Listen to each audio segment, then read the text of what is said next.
네, 오늘도 성령 충만한 하루가 되시기 바라겠습니다. 오늘 말씀은 로마서 3장 20절 말씀입니다.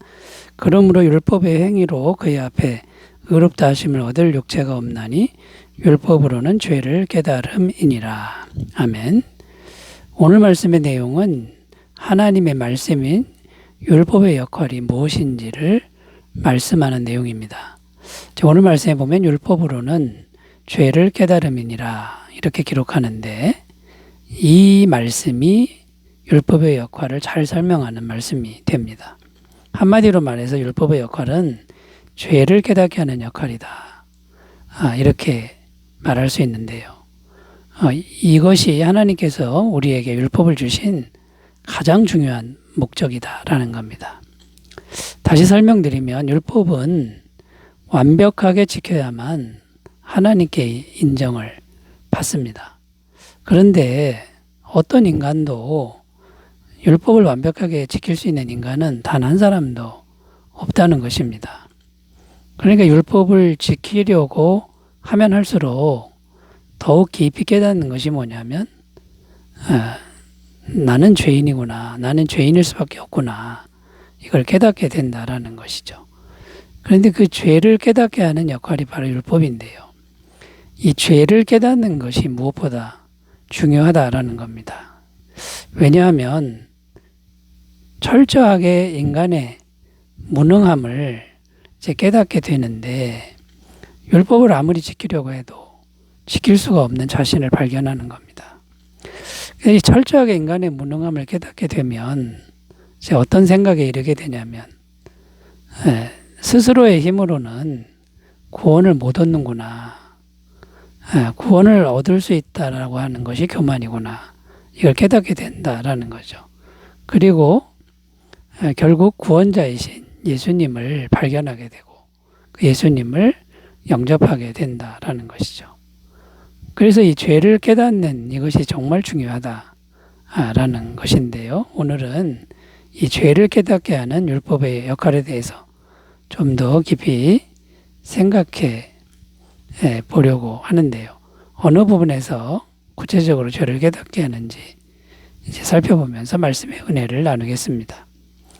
자, 첫 번째, 죄를 깨닫게 하는 그 율법의 역할. 첫 번째는요, 인간이라고 하는 존재가 철저하게 무능한 존재임을 알게 한다라는 겁니다.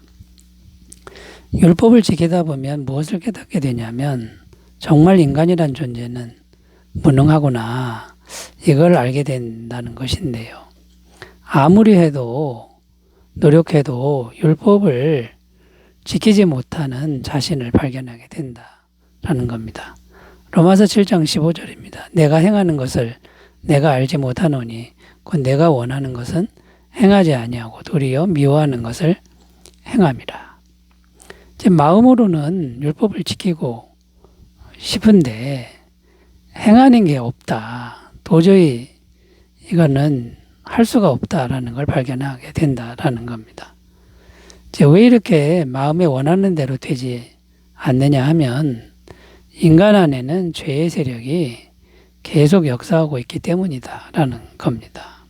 그리고 인간 스스로의 힘으로는 그 죄의 세력을 절대로 이길 수가 없다는 것입니다. 로마서 7장 14절입니다. 우리가 율법은 신령한 줄 알거니와 나는 육신에 속하여 죄 아래 팔렸도다. 그러니까 죄 아래에 팔려가서 노예가 되었다라는 표현입니다. 그러니까 죄의 노예가 되었기 때문에 죄의 세력을 이길 수가 없다라는 것이죠. 자, 그런데 율법이 우리로 하여금 철저하게 무능한 존재라는 것을 이제 깨닫게 하는데요. 이 철저하게 무능한 존재임을 깨닫게 된 우리는 그러면 어떻게 해야 되는 겁니까? 첫 번째는 자신을 의지하는 모든 것을 내려놓아야 한다라는 겁니다.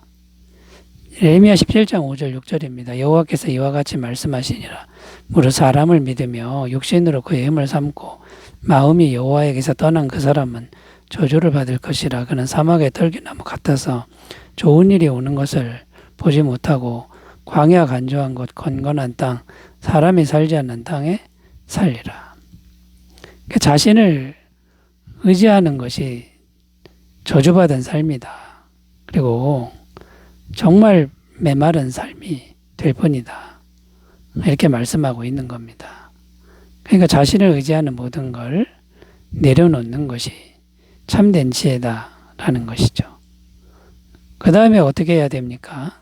겸손한 마음으로 하나님만을 의지하는 그런 마음을 가져야 된다라는 것이죠. 예레미야 17장 7절 8절입니다. 그러나 무릇 여호와를 의지하며 여호와를 의뢰하는 그 사람은 복을 받을 것이라. 그는 물가에 심어진 나무가 그 뿌리를 강변에 뻗치고 더위가 올지라도 두려워하지 아니하며 그 잎이 청청하며 가무는 해에도 걱정이 없고 결실이 그치지 아니함 같으리라. 전적으로 겸손한 마음으로 하나님만 의지하는 이런 길로 가는 것이 맞다라는 것이고, 철저하게 자신의 무능함을 깨달은 사람은 그 방향으로 인도함을 받게 된다라는 겁니다. 자, 그러므로 여러분, 율법이 우리로 하여금 철저하게 무능하다라는 것을 밝히 알려주는데, 그걸 깨닫게 될 때는 참으로 비참하고 괴롭지만 결국 하나님만 의지하게 만들므로 구원의 길로 인도한다는 것, 이것이 감사한 일이 된다는 것을 꼭 기억하시고 철저하게 무능함을 발견하시기 바라겠습니다. 자, 두 번째로 가보겠습니다. 죄를 깨닫게 하는 율법의 기능, 두 번째는 뭘까요? 인간이 철저하게 불의한 존재임을 알게 한다라는 겁니다. 의롭지 못하다는 걸 고발하는 그런 역할에 대한 말씀입니다. 자, 인간이란 존재는 철저하게 죄로 물들어 있는 존재라는 것을 율법을 지키려고 하다 보면 이제 깨닫게 되는데요. 율법을 지키려고 하다 보면 죄가 무엇인지 아는데도 그냥 죄를 계속 짓게 되는 자신을 발견한다라는 겁니다. 어떤 사람을 이제 미워하는 마음이 생겼을 때 미워하지 말아야지 하면서도 계속 미워하고 있는 자신을 발견하게 되고요. 또 욕심 부리지 말아야지 하면서도 벌써 욕심이 앞서가고 있는 자신을 발견하게 된다라는 겁니다. 그리고 틈만 나면 이기적인 마음, 탐욕적인 마음, 그 마음에 사로잡히는 자신을 발견하게 된다라는 것이죠. 왜 이런 현상들이 생기느냐 하면 우리 안에 죄로 물든 불의한 세력이 가득하기 때문이다라는 겁니다.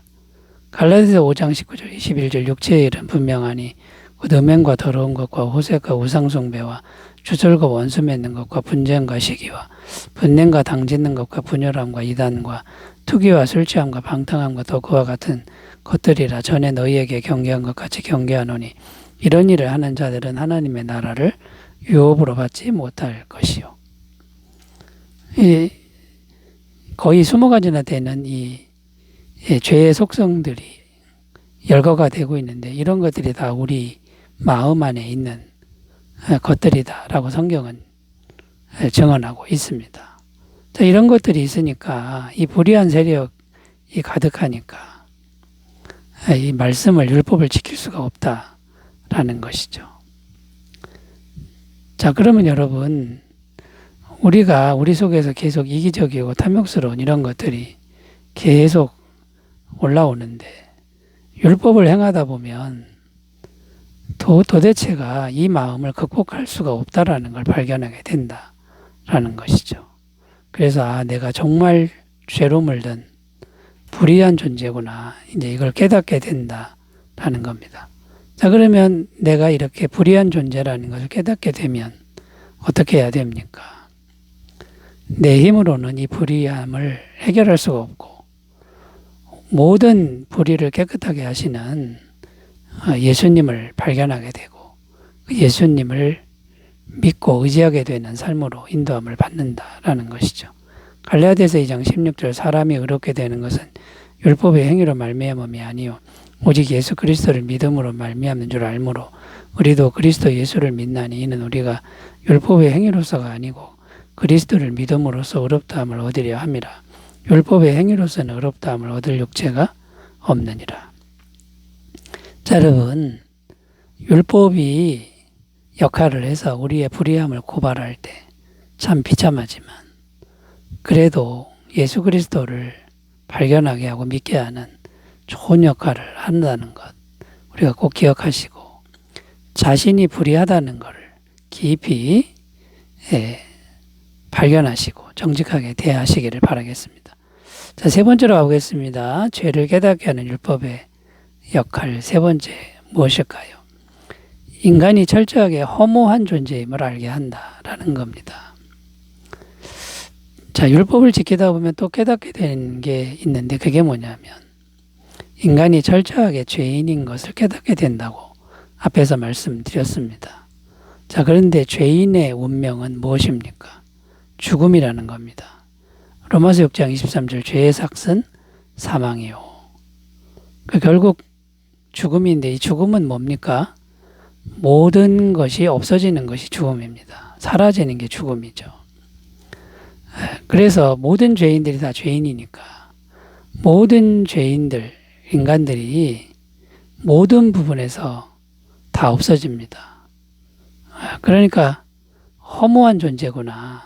아무리 오래 살아도 허무한 존재구나. 이걸 깨닫게 한다라는 거죠. 그러니까 율법을 지키다 보면 죄를 깨닫게 되는데 이 죄를 깊이 깨닫다 보면 아무리 오래 살아도 아무리 부귀영화를 누려도 죽음과 함께 허무함으로 끝나는 존재구나. 이걸 깊이 깨닫는다라는 겁니다. 야고보서 4장 14절 내일 일을 너희가 알지 못하는도다. 너희 생명이 무엇이냐. 너희는 잠깐 보이다가 없어지는 안개니라. 이 말씀에서처럼 안개 같은 존재구나. 잠깐 있을 존재구나. 이걸 깊이 깨닫게 된다라는 거죠. 이게 율법의 역할이라는 겁니다. 자, 그러면 이걸 깨달은 우리는 어떻게 해야 됩니까? 영생을 사모해야 되는데 영생은 예수님이다. 이렇게 말씀하고 있습니다. 요한복음 14장 6절 예수께서 이르시되 내가 곧 길이요 진리요 생명이니 나로 말미암지 않고는 아버지께로 올 자가 없느니라. 여러분, 허무한 존재가 이제 허무함으로 끝나지 않으려면 영생이신 예수님을 믿어야 되겠구나. 이렇게 인도함을 받는다라는 거죠. 또 그 예수님의 영원한 죄사함을 죄인이지만 영원히 죄를 용서해 주시는 것을 믿어야 되겠구나. 이렇게 인도함을 받는다라는 거죠. 자, 여러분, 율법은 우리를 철저하게 허무한 존재, 무능한 존재 이렇게 만들어버리지만 그것이 우리를 살리고 우리를 구원하는 은혜라는 것. 여러분 깊이 자신에 대해서 고민하시고 영생이신 예수님을 꼭 마음에 모시고 살아가는 복된 은혜가 있으시기 바라겠습니다. 기도합니다. 하나님 아버지, 율법을 통해서 더욱 깊이 죄를 깨닫게 하옵소서. 예수님의 이름으로 기도드립니다. 아멘. 감사가 넘치시기 바라겠습니다. 감사합니다.